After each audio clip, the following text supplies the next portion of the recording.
इस कहानी की शुरुआत में हमें बताया जाता है कि जब इंसान धरती पे आया था उसे बहुत मुश्किलों का सामना करना पड़ा था और यहाँ पे जो ताकतवर वहीं जिंदा रह सकता है। इसीलिए इंसानों ने टोली बनाया और इनकी यही पावर इंसानों की जिंदगी बदल डाली। फिर हमें कुछ इंसानों को दिखाया जाता है, ये लोग यहाँ पर शिकार करने आए होते हैं। यहाँ पर जंगली भैंसों का एक बहुत बड़ा झुंड होता है। ये लोग शिकार के ऊपर धावा बोल देते हैं, लेकिन ये भैंसे भी इनके तरफ बढ़ चलते हैं। पर ये लोग दूर से भाला फेंकते हैं, जिसे ये भैंसे घबरा के घाई की तरफ जाने लगते हैं और सभी एक एक करके घाई से नीचे गिरने लगते हैं। लेकिन यहाँ पर एक भैंसा अपने आप को संभाल लेता है और इनके तरफ फिर से हमला करने के लिए चला आता है। इनके साथ एक कमजोर लड़का होता है। ये भैंसा उसे अपनी सींग में उठा लेता है और घाई की तरफ जाने लगता है। भैंसा उस लड़के को घाई से उछाल देता है। फिर हमें एक हफ्ते पहले की कहानी दिखाया जाता है।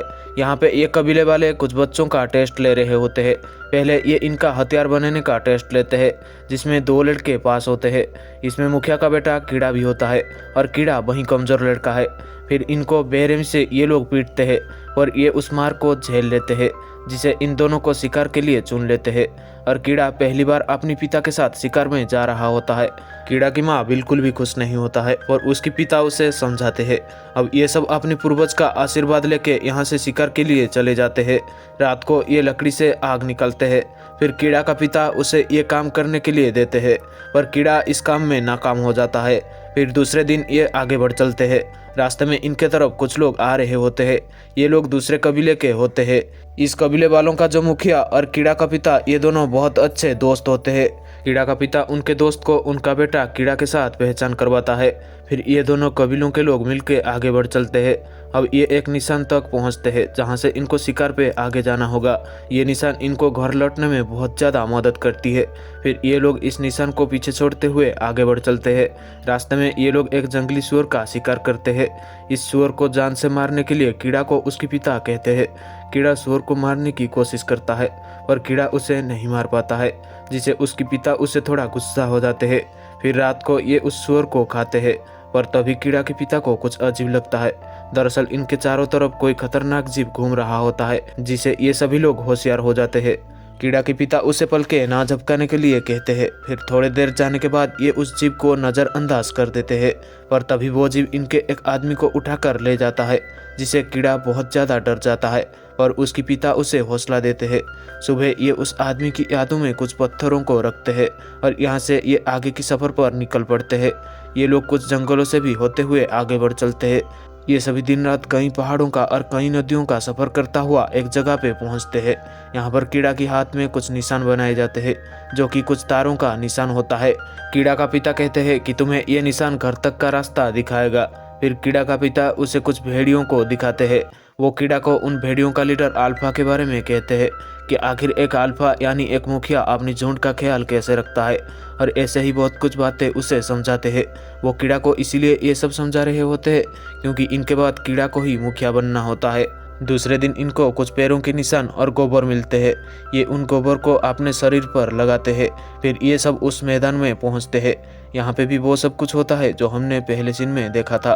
तो कीड़ा यहाँ पर घाय के बीच में लटका होता है, पर वहाँ से उसका हाथ छूट जाता है, जिससे वो अब एक चट्टान में जाकर गिरता है। कीड़ा अब मारा जाता है। कीड़ा के पिता अपने बेटे के पास जाना चाहते हैं, पर उनके साथी उन्हें रोक लेते हैं क्योंकि ये नामुमकिन होता है। पर कीड़ा के पिता उस घाय के ऊपर ही बैठे रहते हैं।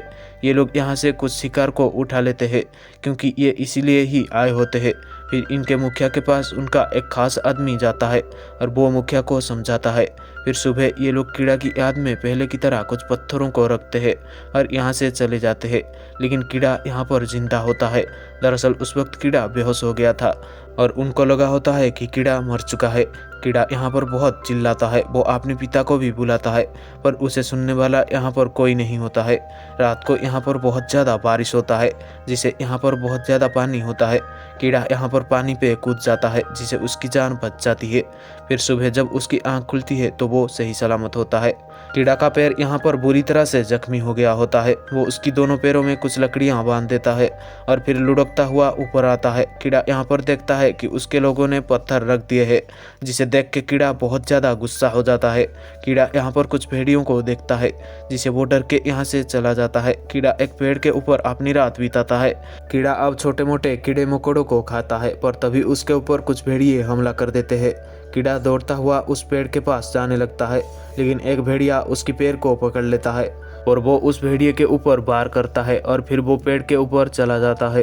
वो भेड़िया भी घायल हो गया होता है। वो जो दूसरे भेड़िए होते हैं वो रात भर कीड़ा का इंतजार करते हैं, पर कीड़ा नीचे नहीं आता है। फिर सुबह जब वो सब भेड़िए चले जाते हैं तो कीड़ा नीचे आता है। कीड़ा उस जख्मी भेड़िया के पास जाता है। कीड़ा जब उस भेड़िया का हालत देखता है तो उसके मन में दया आ जाती है। हालांकि कीड़ा उस भेड़िया का मदद नहीं करना चाहता है, पर वो उसकी मदद करने के लिए मजबूर हो जाता है। पहले वो उस भेड़िए के मुंह में एक रस्सी बांध देता है, फिर वो उसे उठाकर पानी के पास ले जाता है और कीड़ा यहाँ पर उस भेड़िया का थोड़ा बहुत इलाज करता है। पर यहाँ पर भी खतरा होता है, जिसे वो उस भेड़िया को लेके एक गुफा के अंदर चला जाता है। ये गुफा इन दोनों के लिए सुरक्षित होता है। फिर सुबह कीड़ा उस गुफा के थोड़ा अंदर जाता है। उसे यहाँ पर कुछ चीज़ें मिलती है। फिर वो कुछ पत्तों को लाता है और उन पत्तों से एक लेप बनाता है। कीड़ा उस लेप को अपने पैरों पर लगाता है। फिर कीड़ा उस भेड़िया के पास डरता हुआ जाता है। भेड़िया उसके ऊपर बहुत ज़्यादा गुस्सा होता है, फिर भी कीड़ा उसे डरता हुआ थोड़ा पानी देता है, जिसे वो भेड़िया पी जाता है। कीड़ा यहाँ पर उसकी जख्मों को साफ कर देता है और उसे खाने के लिए कुछ कीड़े भी देता है। कीड़ा जब भी कुछ खाता है तो वो उस भेड़िया को भी थोड़ा बहुत खाने के लिए देता है। अब इस भेड़िया का पैर भी थोड़ा बहुत ठीक हो चुका है। कीड़ा उसके हाथों में उन निशानों को देखता है, जिससे कीड़ा को उसकी घर के बारे में याद आ जाता है और वो घर वापस जाने के लिए ठान लेता है। कीड़ा उस भेड़िया को कहता है कि मैं इतना शक्तिशाली भी नहीं हूँ, पर मैं घर तक पहुँचने की पूरी कोशिश करूँगी। फिर सुबह कीड़ा कुछ तैयारियां करता है और घर वापस जाने के लिए निकल पड़ता है। कीड़ा जाने से पहले उस भेड़िए को उसके झुंड के पास जाने के लिए कहता है, पर भेड़िया कोई जवाब नहीं देता है। फिर कीड़ा यहाँ से चला जाता है, लेकिन उसके पीछे वो भेड़िया भी होता है, जिसके बारे में कीड़ा को कुछ भी नहीं पता होता। कीड़ा को ये भी नहीं पता होता है कि उसकी घर का रास्ता किस तरफ है, पर फिर भी वो अपनी सफ़र पर होता है। वो यहाँ पर उस भेड़िया को देख लेता है। कीड़ा उसे जाने के लिए कहता है, पर वो भेड़िया नहीं जाता है, क्योंकि वो अब कीड़ा का पालतू बन चुका है। ये रास्ते में कुछ सुअर का शिकार करने की कोशिश करते हैं, पर नाकाम रहते हैं। ये दोनों रात को किसी न किसी जगह पे रुक जाते हैं और सिर्फ दिन में ही सफ़र करते हैं। धीरे धीरे अब इनका रिश्ता थोड़ा बढ़ जाता है। ये दोनों बहुत जल्द बहुत अच्छे दोस्त बन जाते हैं। ये दोनों बहुत ज़्यादा मस्ती भी करते हैं। कीड़ा इस भेड़िया का नाम अल्फा देता है। अब यहाँ पे पहली बर्फबारी भी हो चुका है। एक दिन अल्फा और कीड़ा एक जगह पे होते हैं और तभी इनके ऊपर कुछ भेड़िए हमला करने के लिए आते हैं, लेकिन ये सब अल्फा के दोस्त होते हैं, जिसे वो यहाँ से चले जाते हैं। कीड़ा अल्फा को उसके परिवार के साथ जाने के लिए कहता है, जिसे अल्फा भी यहाँ से चला जाता है। अब कीड़ा अकेला हो जाता है। कीड़ा एक दिन अपने माता पिता को अपने सपने में देखती है, जिसे वो बहुत ज़्यादा चिंतित हो जाता है, जिसे वो बर्फ में लगातार सफ़र करता है। वो एक जगह पे कुछ भेड़ियों को देखता है, जिसमें उसका दोस्त अल्फा भी होता है। कीड़ा उस तरफ जाने लगता है, पर वो बर्फ टूटने की वजह से पानी के अंदर गिर जाता है। वो पानी के अंदर डूबने लगता है। यहाँ पर अल्फा भी आ जाता है। कीड़ा उसकी हथियार से उस बर्फ को तोड़ने की कोशिश करता है और वो लाखों कोशिशों के बाद उस बर्फ के चादर को तोड़ देता है, जिससे कीड़ा का जान बच जाती है। कीड़ा यहाँ पर आग जलाता है, फिर वो अल्फा के साथ सो जाता है। अब अल्फा अपने झुंड के पास नहीं जाता है, वो कीड़ा के साथ ही रहता है। ये दोनों एक जगह पे एक आदमी को देखते हैं और उसके पास जब जाते हैं तो वो आदमी बर्फ में जम के मारा गया होता है। कीड़ा यहाँ पर ज़रूरत की सामान ढूंढता है, पर उसे कुछ भी नहीं मिलता है सिवाय एक धनुष के। फिर ये दोनों यहाँ से निकल जाते हैं। अब इनके सामने होता है बर्फीली तूफान और पीछे हाइना पड़े होते हैं। ये उस बर्फीली तूफान के अंदर दौड़ता हुआ घुस जाते हैं। पीछे से हाइना भी इनका पीछा कर रहे होते हैं, लेकिन ये दोनों एक गुफा के अंदर घुस जाते हैं, जिसे इनकी जान बच जाती है। पर इस गुफा में एक बाघ होता है, लेकिन अल्फा उस बाघ के ऊपर हमला कर देता है। हालांकि अल्फा इस बाघ के सामने कमज़ोर होता है। कीड़ा एक तीर मारता है, जिसे वो बाघ मारा जाता है, लेकिन अल्फा यहाँ पर बहुत ज़्यादा घायल हो जाता है। कीड़ा यहाँ पर अल्फा से वादा करता है कि वो कभी भी अल्फा को उससे दूर नहीं करेगी, मतलब वो हमेशा अल्फा को अपने पास ही रखेगी। अब ये दोनों यहाँ से आगे बढ़ चलते हैं। कीड़ा को एक जगह पे वो निशान मिल जाता है जहाँ से ये लोग शिकार का शुरुआत किए थे, जिसे वो समझ जाता है कि उसका घर अब पास ही है।